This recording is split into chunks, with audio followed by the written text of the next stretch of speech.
धर्म अपने मूल रूप में बहुत व्यापक अर्थ वाला है। एक सामान्य पारंपरिक हिंदू से पूछेंगे तो इसके अनेक अर्थ मिलेंगे। मंदिर में आरती के पश्चात उद्घोष होता है, धर्म की जय हो, अधर्म का नाश हो। यहाँ धर्म का अर्थ क्या है? किसी एक रिलीजन की जय हो? नहीं, सत्य की जय हो, सदाचार की जय हो, आदर्श सिद्धांतों की जय हो, पापों का, बुराइयों का नाश हो। जब कहते हैं अमुक व्यक्ति बहुत धार्मिक है, इसका अर्थ क्या हुआ? बहुत कट्टर मुसलमान है। इसका अर्थ हुआ कि वह भला है, सदाचारी है, परोपकारी है, ईमानदार है, सत्यवादी है इत्यादि। गोस्वामी तुलसीदास रामचरितमानस में लिखते हैं, परहित सरिस धर्म नहीं भाई। वहीं मैथिली शरण गुप्त जयद्रथ वध में लिखते हैं, अधिकार खोकर बैठ रहना यह महादुष्कर्म है, न्यायार्थ अपने बंधु को भी दंड देना धर्म है। यहाँ धर्म का अर्थ हुआ नैतिक कर्तव्य। पुत्र को पुत्र धर्म का पालन करना चाहिए, पिता को पितृधर्म का पालन करना है। इसका अर्थ क्या हुआ? पुत्र का जो उचित कर्तव्य है या पिता का जो उचित कर्तव्य है वह उसका पालन करे। जैसे राजा के नैतिक कर्तव्यों की बात हो तो वह राजधर्म होगा। कहते हैं थोड़ा धर्म पुण्य किया करो, अर्थात कुछ भले कार्य किया करो। शास्त्रों में गुण को भी धर्म कहा गया है। अग्नि का धर्म है ताप, जलना। जलेगी नहीं, अपने धर्म को त्याग देगी तो उसको अग्नि नहीं कहेंगे। जल का गुण धर्म है आर्द्रता। श्रीमद् आद्य शंकराचार्य अपने ग्रंथ विवेक चूड़ामणि में प्राण के धर्म बताते हुए कहते हैं, उच्छ्वासनि श्वास विजिब्रह्म अन्नच्युत प्रसद पंदान विदुत कर्मादिका क्रिया प्राणादि कर्माणि वदन्ति तंजा प्राणस्य धर्म वशना पिपासी। अर्थात श्वास प्रश्वास, जम्हाई, छींक, कांपना और उछलना आदि क्रियाओं को तत्वज्ञ प्राणादि का धर्म बतलाते हैं तथा क्षुधा पिपासा भी प्राण की ही धर्म है। कैसे है? इस पर शंका हो सकती है, किंतु यहाँ प्राण के धर्म अर्थात उसके गुण हैं, यह स्पष्ट है। ये एक सामान्य पारंपरिक हिंदू की समझ है। उसके लिए यह सब धर्म है। उसको आप कहेंगे धर्म मतलब रिलीजन, तो उसको ये बात नहीं बचेगी। अब धर्म शब्द की उत्पत्ति और उसकी मूल प्रारंभिक प्रयोग जो कि वैदिक शास्त्रों में मिलता है को देखें। धारयति धर्म, धर्म शब्द का संस्कृत की ध्री धातु से बना है, जिसका अर्थ है धारण करना। अतः जो धारण करने योग्य है वह धर्म है। मनु ने धर्म के 10 लक्षण बताए हैं। तति क्षमा, दमो अस्तेयम, शौचमिंद्रिय निग्रह, निर्विद्या, सत्यम क्रोधो, दशकम धर्म लक्षणम।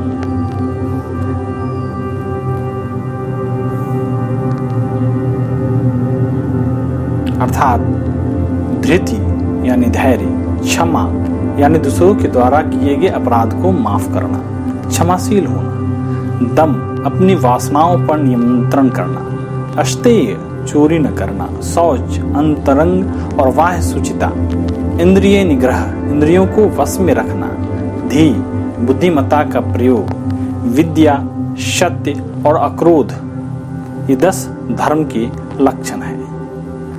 ये नहीं लिखा कि हिंदू, मुस्लिम, सिख, ईसाई ये 4 धर्म हैं।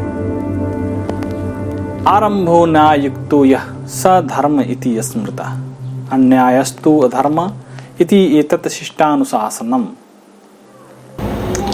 अर्थात जो कुछ भी न्याय पूर्वक किया जाता है वही धर्म है तथा अन्याय ही अधर्म है, ऐसा शिष्ट जनों का उपदेश है। अतः चाहे मूल व्यवहार और प्रयोग में देखिए या शास्त्रों में, धर्म का अर्थ सार्वभौमिक नियम, नैतिक कर्तव्य, गुण, सदाचार, सत्य, अहिंसा, ईमानदारी, न्याय इत्यादि है। यह स्पष्ट होगा। ऐसे शास्त्रों उदाहरण दिए जा सकते हैं। कहीं भी धर्म का अर्थ आज के रिलीजन के अर्थ के रूप में नहीं कहा गया है। धर्म का अर्थ रिलीजन नहीं है। ऑक्सफोर्ड शब्दकोश में रिलीजन का अर्थ है the believe in and worship of A super human controlling power. कोई भी मत, मतांतर, मजहब, पंथ इत्यादि को रिलीजन कह सकते हैं। हिंदू, मुस्लिम, सिख, ईसाई सभी धर्म है, ऐसा कहना अनुचित होगा। और रिलीजन्स आर नॉट सेम। वैसे तो धर्म और रिलीजन भिन्न है, किंतु यह स्पष्टता न होने के कारण और धर्म तथा मजहबों के स्वरूप की जानकारी न होने के कारण आज लोग कहते रहते हैं और रिलीजन्स आर सेम। कहने का तात्पर्य लोगों का होता है कि हिंदू, मुस्लिम, सिख, ईसाई सभी एक है।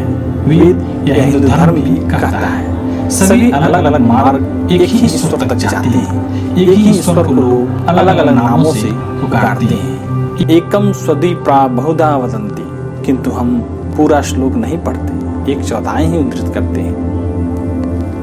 इंद्र मित्रम वरुण अग्नि माहुरथो दिव्यः सस्पर्णो वरुत्मान। एकम स्वदीपा बहुधा वदन्ति अग्नि यम मातरीश्वना माहुः।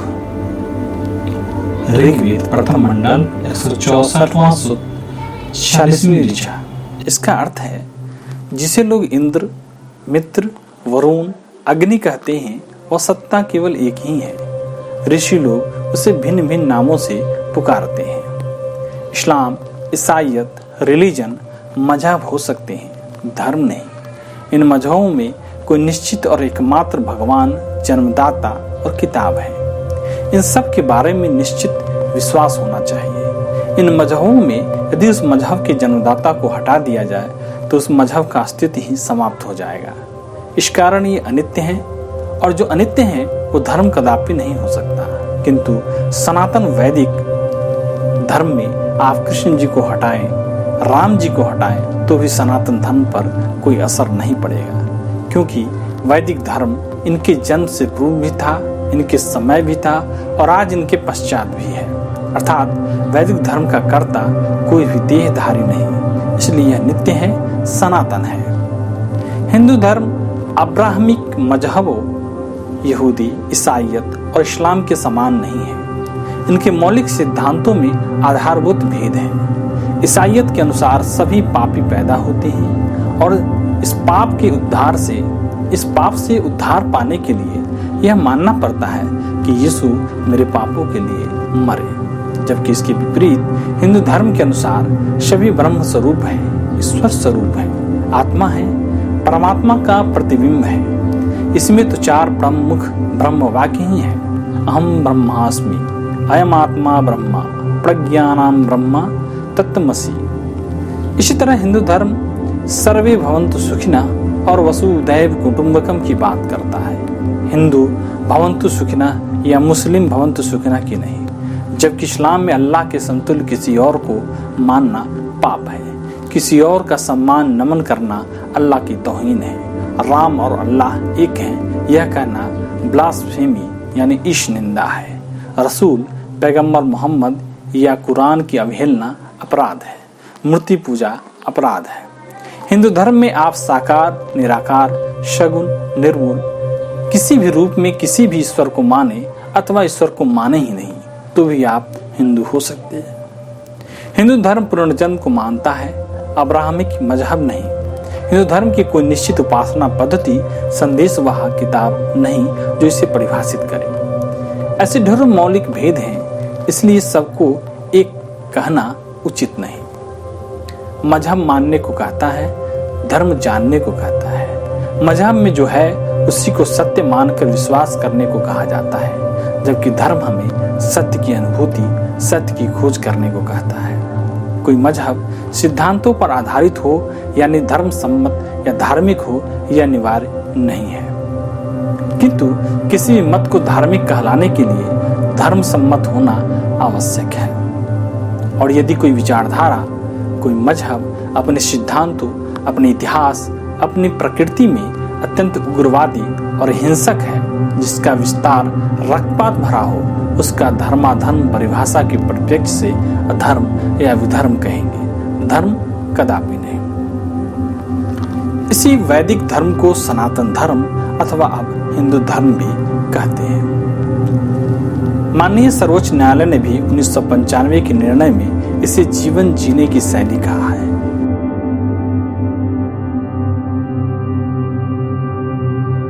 हिंदुत्व का आधार सांस्कृतिक रहा है, न कि मजहबी। उपासना पद्धति और धर्म में बहुत भेद है। उपासना पद्धति धर्म का अंग हो सकती है, धर्म नहीं। पश्चिम में रोमन कैथोलिक चर्च का शासन था। नागरिक ही नहीं, राजा भी इसकी संप्रभुता स्वीकार करते थे। चर्च का हर फरमान, हर अवैज्ञानिक सिद्धांत सभी को स्वीकार करना पड़ता था। असहमति दंडनीय अपराध था। गैलीलियो जैसे कई वैज्ञानिकों व दार्शनिकों को मृत्युदंड दिया गया। परिणाम स्वरूप चर्च के विरुद्ध जबरदस्त विद्रोह हुआ और चर्च व राज्य पृथक हो गए। इसे कहा गया सेकुलरिज्म और व्यवस्था परिवर्तन हुए। चर्च के प्रति विद्रोह के बाद राष्ट्रों का उदय हुआ। शासनकर्ता राजाओं की निरंकुशता के विरुद्ध जागरण हुआ और लोकतंत्र आया। औद्योगिक क्रांति के आने से मजदूरों का शोषण बढ़ा, समाजवाद आया।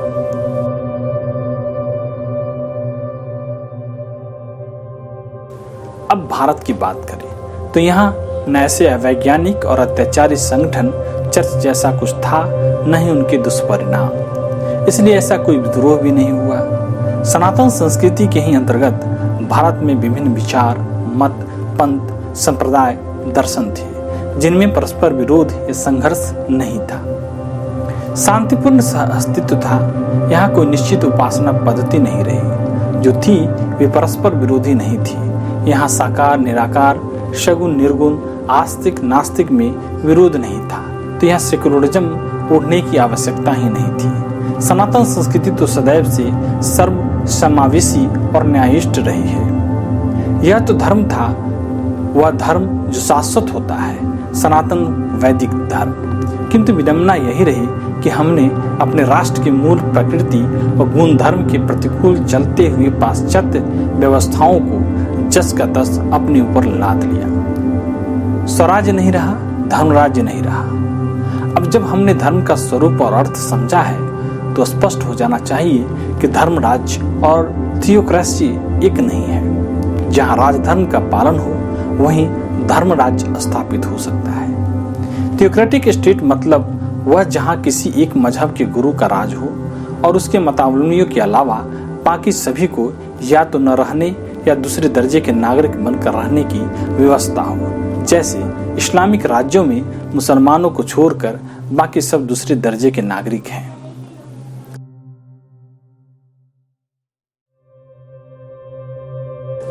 क्या सेकुलर का अर्थ अधार्मिक राज्य या धर्महीन राज्य या धर्मनिरपेक्ष राज्य स्वीकार किया जा सकता है?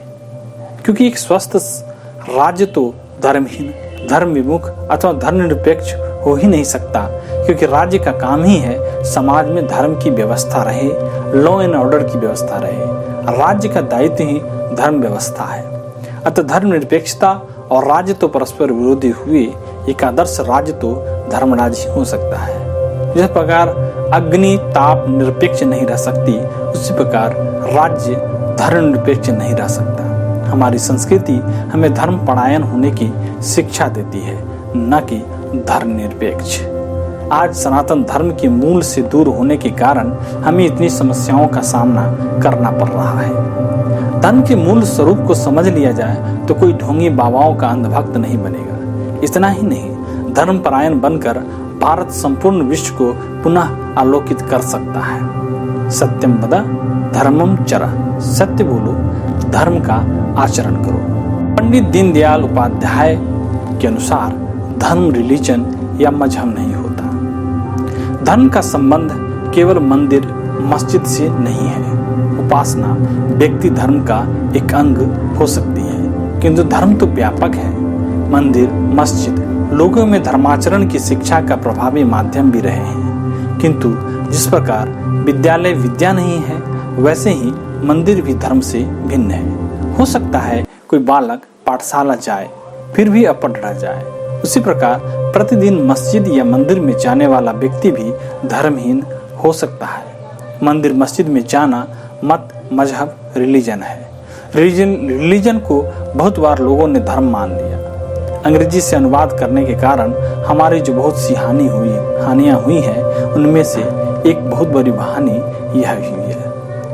एक ओर तो हम रिलीजन को धर्म के पर्यायवाची शब्द के रूप में प्रयोग करने लगे, तथा दूसरी ओर अपने धर्म और जीवन का अज्ञान तथा यूरोपीय जीवन का आधिकारिक ज्ञान हमारी शिक्षा का विषय बन गया। फलतः रिलीजन के जितने सहचरी भाव हैं, वे हमने धर्म पर आरोपित कर दिए। यदि यूरोप में रिलीजन के नाम पर अन्याय और अत्याचार, संघर्ष और युद्ध हुए, तो वे सब हमारे यहाँ भी धर्म के खाते में चढ़ा लिए गए। हमें लगा कि धर्म पर भी लड़ाई हो सकती है, परंतु धर्म की लड़ाई दूसरी है और रिलीजन की लड़ाई दूसरी है। रिलीजन यानी मत, पंथ, मजहब, वह धर्म नहीं। धर्म तो एक व्यापक चीज है, यह जीवन के सभी पहलुओं से संबंध रखने वाली चीज है। उससे समाज की धारणा होती है, उससे आगे बढ़े तो सृष्टि की धारणा होती है। यही धारण करने वाली जो चीज है वह धर्म है।